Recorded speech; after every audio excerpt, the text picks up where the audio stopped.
Welcome, everybody, to another great edition of The Rundown, your home for all the good stuff on the diamond. Brandon Wirt, Jack Heckman, breaking down the good stuff for you here, as always, here on Big Rapids Daily News and News Radio WBRN. Thanks for tuning in. Jack, what's going on, my man? Nothing much. How about you? Hey, we're just loving ball around here. We're ready to talk some ball today. Baseball, softball, weekend in recap, as well as preview some games coming up on deck here as we inch closer to the postseason. Yes, we've gotten some questions here. Postseason previews, when are they coming out? They will be coming out next week, so hold your horses here. We got one more recap episode, and then we'll get into the playoff, the bracket breakdowns, the assignments, and so on and so forth, and what these teams got to do to bring home a trophy to their case. We got all that for you here as well for baseball and softball. Before we get into the scores to recap, big thanks goes out to Denny's Muffler and Brakes. You can get your car repaired in tip-top shape just there down State Street, south of Maple Street, or north of Maple Street, that is. You can call the number on your screen for basic auto repair, oil changes, muffler and brake needs, and so much more. You can find them on State Street. Denny's Muffler and Brake, a proud sponsor of the Rundown. Jack, let's get right into it. Let's start with the Red Division. Obviously, some big games overall this week. Big Rapids playing well against Beale City. That was a very notable one as well. You saw Newaygo and Chip Hills battle it out, especially the Lions against Whitehall falling to the Vikings there in a couple. Chip Hills and Morley Stanwood battling. Coach Wright's Warriors get some victories. And we also saw some great things from Reed City getting a couple wins there over the last couple games, including beating the Wildcats in the US 10 rivalry. So overall in the Red, a lot of competitive games, and we're starting to see the Red picking up a little bit of pace here down the stretch. Yeah, most definitely. I'll start with Reed City. Last week, we kind of talked about how tough of a schedule they've played, and we've seen like their win totals definitely dropped off and deteriorated from the last two seasons. They've had amazing athletes the last two seasons. The athlete pool not as great, but it's still there. They're a team that can go out and win some games. They went out, they played against Everett, who's got an amazing pitcher in Aiden Anderson. He had 14 strikeouts against Reed City. Last year, at a 1.79 ERA, 105 whip, 129 strikeouts, an opponent average of just below 180. As a sophomore last year, amazing pitcher. They faced him. They lost that one, but it was a fun watch, as I should say. 2-1 game, very low scoring if you like that sort of game. Amazing pitching for both sides, 3 combined runs, in 7 innings, I should say. And then Reed City got the bats going in the second game against Ever, played really great, put 14 runs on the board. That's a team that got going. They drew 13 walks. Not as many hits, but Landon Jackson able to draw the 4 walks. Huge for that team going forward. If they can have games like that where they just need to be more patient as a team, I think it's those playoff jitters that can get to you where you just want to swing at everything and go head on into everything. If there's patient teams are teams that are going to go out there and win. If you are patient at the plate, you are a team that's going to go win and go very far. Moving on to Tri-County, they won a game against Reed City, got that last one. Late inning comeback, nice little win to the conference.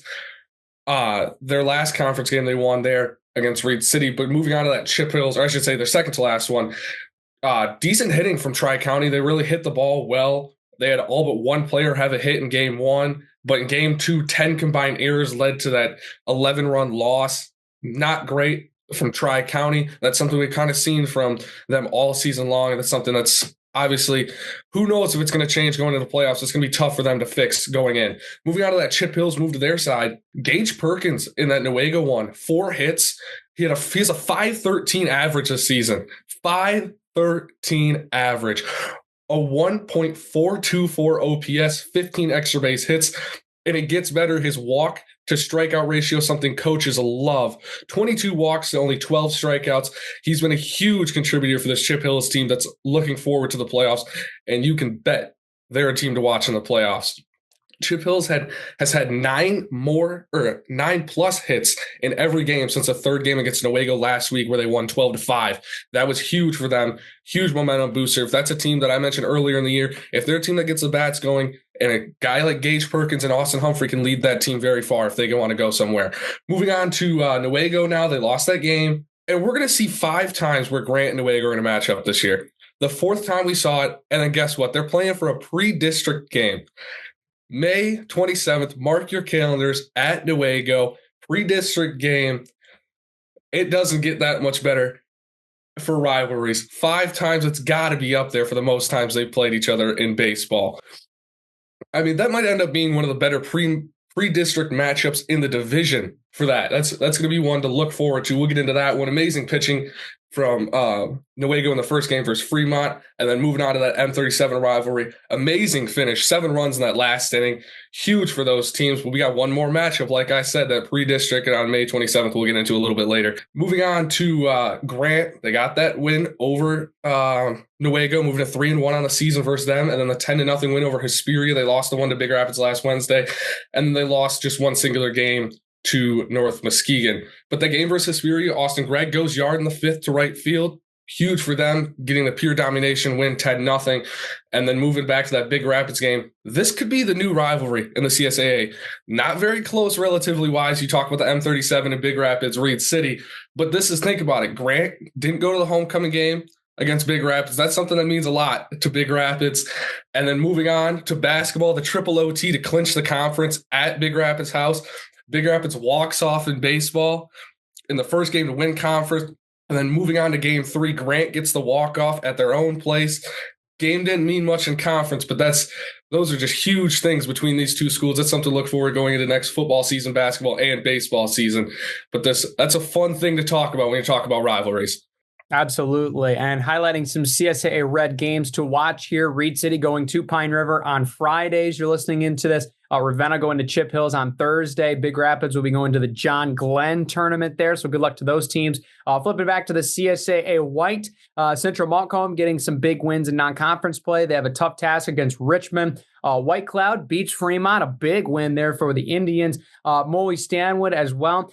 Very interesting overall results, losing at White Cloud. A little bit of a slip up there for the Mohawks, but they're looking to bounce back. Lakeview gets some wins against Carson City Crystal. And then Kent City, just looking to find any momentum right now. A little bit of a skid. They were at one point near 500, now have dropped many games below. Just seeing if they can find any kind of spark before the postseason. Yeah, most definitely going to that Kent City. They lost 6 games this week, not great. Kent City only had 1 game in game 2 versus Central Montcalm. Amazing pitching. We've been talking about Central Montcalm's pitching all season. They had an amazing week. Nothing insane happened. We saw that Richmond lost by 13 in 5 innings, but then they got it back. They won 2 versus Kent City, won the game versus Reese, and then they beat Montebello on Monday, I believe. But sticking with Kent City is just struggling simply. It's a team that you hit the wrong spot, or you hit a rough patch in the wrong spot of the season. Obviously, next Tuesday, we're recording this on Wednesday. That's when pre-district games are.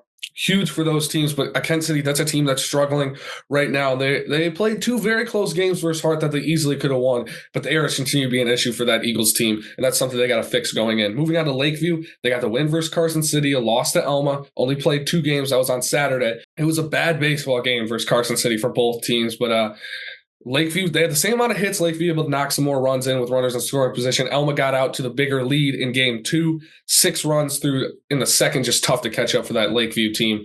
Morley Stanwood lost the game versus White Cloud. That's one of the most confusing games I think I've seen all season long.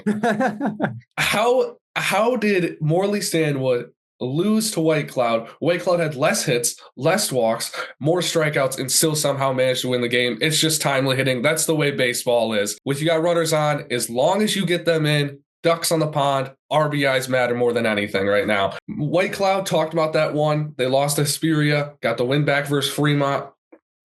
Rough pitching from Hesperia, but White Cloud was able to take advantage, got those runs in, won by 2 in a barn burner of a game, 20 combined runs between those 2 teams. But it was a very interesting week. We got a couple interesting matchups out of conference, especially for Lakeview, who plays 5 games before playoffs. They have Lampier, Merrill, and Saranac. Those should be some interesting games for a team like Lakeview, who sits second in the conference right now. Absolutely. And as you mentioned, some of those CSAA-White games to watch. You mentioned Saranac at Lakeview. White Cloud going to Shelby, right? We'll see if the Indians can make that momentum or that miraculous win over Morley Stanwood, as well as Morley Stanwood, speaking of which, the Mohawks playing against the Wildcats. I love this. A small town game, little rivalry, battle of the colors. Whoever wins keeps the blue and gold. But we'll see how that one shakes out, especially going in towards the postseason, which is right around the corner. Before we get into softball, big thanks goes out to Eagle Village. Make your job as high potential as possible and beyond the work itself, find a purpose at Eagle Village. They are hiring part-time, full-time, and seasonal staff now. Visit eaglevillage.org, where potential source. Let's go into our softball recap here. Big Rapids battles against TC West, but ultimately fall to the Titans. Grant in a battle with North Muskegon. They split a pair there with the Norsemen. Reed City with a massive win against Ludington after an early loss to Hart. In tournament action, Tri-County right now, just looking to find anything right now, right? They have not had things go their way all season long. Chip Hills, a rough patch against Morley. The Bats just not on their side, and certainly on the other side in the other opposing dugout. Newaygo, overall, very, very good weekend in tournament play. Picks up a couple wins after a tight loss there to the former conference foe in the Fremont Packers. Yeah, most definitely. Going on to that Chip Hills Morley Stanwood, I don't think there's a better way to put this. Morley just simply outdogged Chip Hills. 23-5 in that second game, 11-1. 6 runs for Chip Hills compared to the 34 of Morley Stanwood, that combined doubleheader. Morley Stanwood is a team that is going to get going, and they're a team that is going to be hot going into playoffs. We'll get into them a little bit later, but that Chip Hills Grant game, first game, complete opposites, same result though, 20-1 in a Grant victory, 5-4 where Grant had to walk it off in that second game. Rough first game, amazing hitting by Grant, but in game 2 it was just a walk-off that took it. Definitely a little bit different thing you see for Grant as they've been dominating all season long. We'll get into them right now. That rough game, I think at Fremont, really who's played really good ball. We saw them at the beginning of the season take take 1, and then they tied with Big Rapids for their first doubleheader of the season. But it was 5 errors, just weren't going to cut it for Grant. They lost that one 6-1, like you said. And then the North Muskegon doubleheader, great first game from Grant. Complete opposite in the second game, though. Great offense from Grant, though. They really showed it out and showed what they can do. But then we obviously saw the complete opposite: a 10-run loss in game 2, a 5-run win where they scored 9 runs. That was a team that's getting going, and I think we saw it with that 21 runs against Chip Hills. If this is a team that gets it going, they're a team to watch, keep going. And if they can hit the ball hard and they can find the gaps, find the holes, they're a team that can get going. Big Rapids, Reed City. That's a game that's very interesting. Very 2 one-run games. Big Rapids squeaks out the second one, lost the first one. And the way these two teams have been playing, they're both struggling. We'll get into their win totals from the last year compared to this year later. But Big Rapids lost 1-3 this year against Reed City. They lost 1. That one obviously stings, especially in a rivalry. But there's still a team that's going to finish higher than Reed City. And obviously that's bragging rights no matter what. But those are 2 teams in 4th and 5th place that we didn't expect to be in 4th and 5th place. And that's something going into next year we can look at where they end up again. But those losses, they played Petoskey on Friday. Brutal losses. 37 runs for Petoskey in the doubleheader, only 3 for Big Rapids on senior night. Obviously not the way you want to go, or not senior night. They had senior night against TC West, but still, no matter what, that's not the way you want to play against a team like Petoskey, who's a really, really, really good ball club. But 17 errors in that doubleheader versus Petoskey. And then on senior night, TC West, a better team, just came into town and played against Big Rapids. And that was a rough game for the Petoskey was rough. TC West not as rough, but still not great ball from Big Rapids. Yeah, looking to find any momentum possible going into the postseason. Many teams playing as we're recording this on Wednesday. Oak Ridge going to Grant. Very excited to see how the Eagles fare there against the Red Hot Tigers. Morley Stanwood hosts Newaygo. Talk about a game of the week right there. TC St. Francis going to Reed City. That should be a very interesting matchup there. And as well, Reed City, I believe, will be going to Coleman on Thursday, according to their latest schedule. So we'll see how that turns out there in the CSAA-Red. Let's flip over to the other side in the White Division.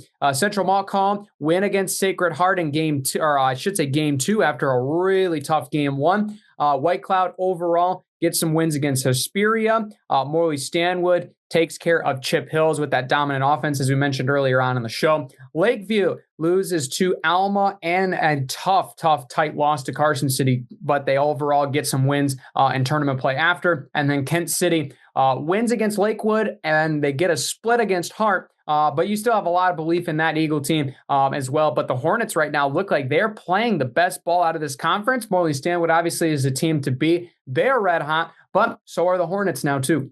Yeah, most definitely. You see those top 3 teams, Morley Stanwood, Central Montcalm, Kent City, and even Lakeview. Those are teams that can get going.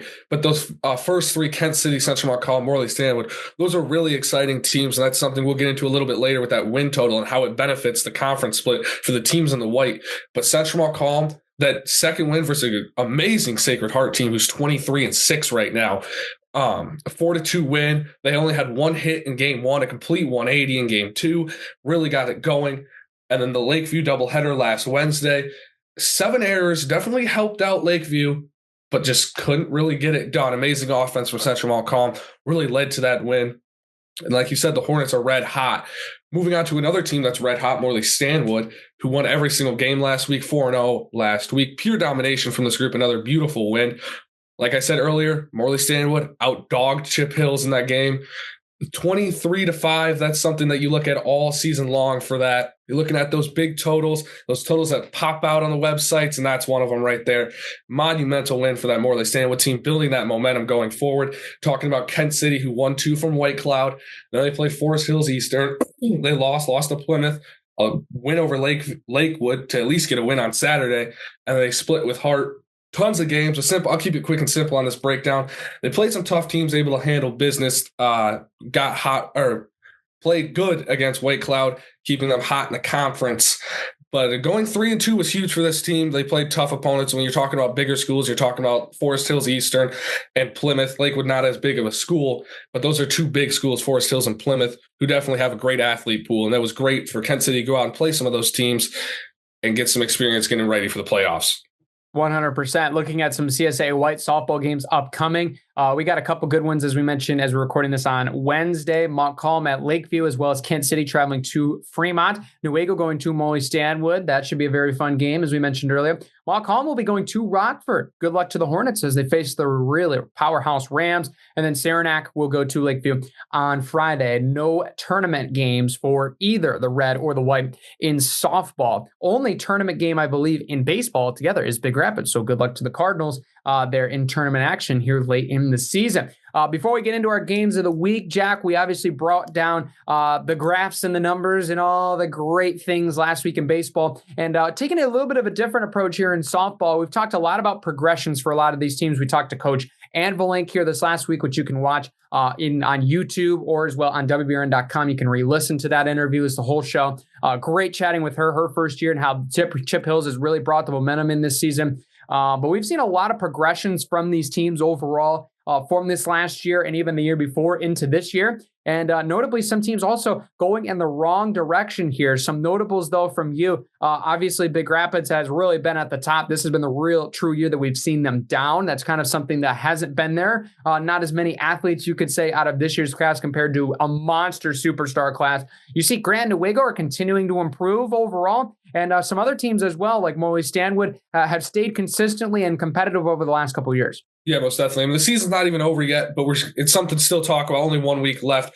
Big Rapids, 20 less wins from previous year.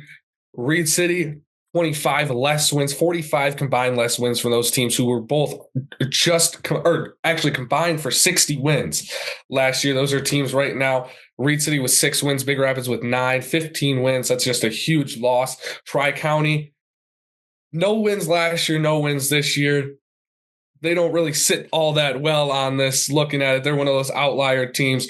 But Chip Hills, 4 more wins. They got a couple games left than they did last year. But that's also the same boat as Newaygo's in. Newaygo's a team that played good last year, and they even built on that. Last year, they had 17 wins, right now at 21-11.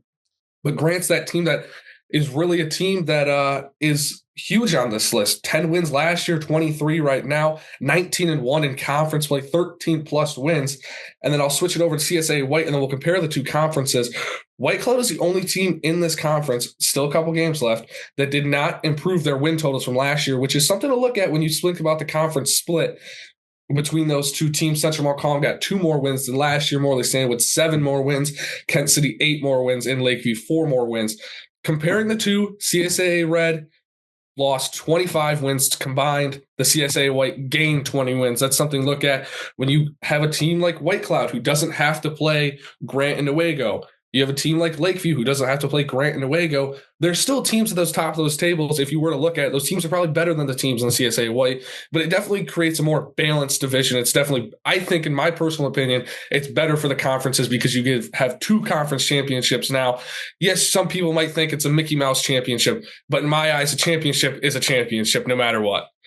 Absolutely. And I think the biggest fans perspective, right, is obviously you'd love to see how these teams compare, right, if they were to all be in one division. And that's kind of the whole thing why we wanted to show you all of these things together here in baseball and softball the last 2 weeks. But I think especially from the coaches and athletic directors perspective, it gives more freedom for coaches to get the games on their schedule in non-conference that help their team move forward, right? You have teams that want to be challenged to get to that next level that can challenge a lot of the strength of schedules and boost them up. Reed City and Big Rapids, notably, that have done that quite a few over the last few years. And then there's some teams that want to get that momentum first, right? Build that foundation, get some wins, looking at kind of the White Clouds, a little bit of the Chip Hills, right? That have a little bit lower strength of schedule, but they need those wins, right? To build confidence. And then you kind of start that progression as you go season by season. So it's very fun to be able to put those together. Before we go real quick, Jack, in honor of our games of the week, I'm going to go first here because I got some aggressive picks here. I'm going to go in baseball. I'm going to go to the Red. I think we got a really fun matchup with Reed City and Pine River. Yes, these teams have not won a lot of games, but it's only a 15-minute rivalry. No, it's not necessarily the same rivalry, as Battle of Neseal 131 with Big Rapids. I get it, but it's a fun game, and I'm glad that they're still playing Everett. They're still playing Pine River. Those teams playing each other. I think it's going to be a very entertaining game, especially at Pine River, right? I think Reed City might be a little bit favored in this matchup, but we'll just wait and see based on how the recent results have went. And then in softball, I'm really keeping an eye on that Central Montcalm-Rockford game. It might end up being the Rams kind of run through it a little bit, might give Central Montcalm a little bad taste in their mouth, but I think it's a great challenge for the Hornets. Let's see if they can really lock down the gloves, less errors, and see if they can continue that red-hot offense to see if they can compete with Rockford. Should be very interesting to watch. Jack, what you got for your games of the week, one each for baseball and softball? I'll start on the softball side. We talked about a little bit earlier. Morley Stanwood and Newaygo should be a very entertaining game. Newaygo, we talked about it, 4 more wins. Morley Stanwood, 7 more wins. It's combined 11 more wins. But those are two teams. Morley Stanwood sitting at the top. Newaygo second. With the conference, can't really go up as conference play is done. But that's a great one. Getting two teams very ready for the playoffs. Morley Stanwood, obviously not as big of a school as Newaygo, but really should be able to get that Morley Stanwood team ready and going for a playoff run. Same thing with Newaygo. Morley Stanwood's probably a very good team for them to play going into this smaller school, but they definitely are playing really good, and Morley Stanwood is right now. We talked about it, 4 wins last week. That's a great team. Moving on to baseball, though, a lot of teams, not a lot of games. Looking at it right now, there's a couple ones that pop out. We have the John Glenn invite, obviously. Don't know who Big Rapids is going to play in that one. Reed City, TC St. Francis. I would pick that, but the problem is Reed City, not as great as they've been in previous years. Maybe if they're around that 10-win total. But I think I'm going to have to go with another Newaygo one. I think I'm going to go with Newaygo at Oak Ridge. I think that should be an exciting game. Picking 2 Newaygo games this week. Newaygo with 13-12 ball club right now. That should be an entertaining one. I like how Toth has been playing, and so is Yurcevich. Those are 2 guys who I think can carry this Newaygo team if they want to go far in the playoffs. Plus, they're getting ready for that Grand Newaygo game pre-districts. Of course they are. It's on the calendar. It's on our calendar. Next week, postseason previews. We got the bracket breakdowns for you for both baseball and softball. Make sure you subscribe. Make sure you get that preset dialed so you don't miss out on another great episode of The Rundown. Big thanks goes out to Dazos Digital. Target your target audience with the experts at DazosDigital.com. You can get all the digital assets, graphic design, audio premium, video streaming, all the 9 there at DazosDigital.com. Jack, another great episode for the people. Any last words? Nope. Just excited for the playoffs. Aren't we all? It's playoffs. We're talking about playoffs. Anybody that knows Jim Moore knows I'm excited about the playoffs, and I hopefully you are too. Fasten your seatbelts. Be sure to subscribe. We'll see you next week on this episode of The Rundown.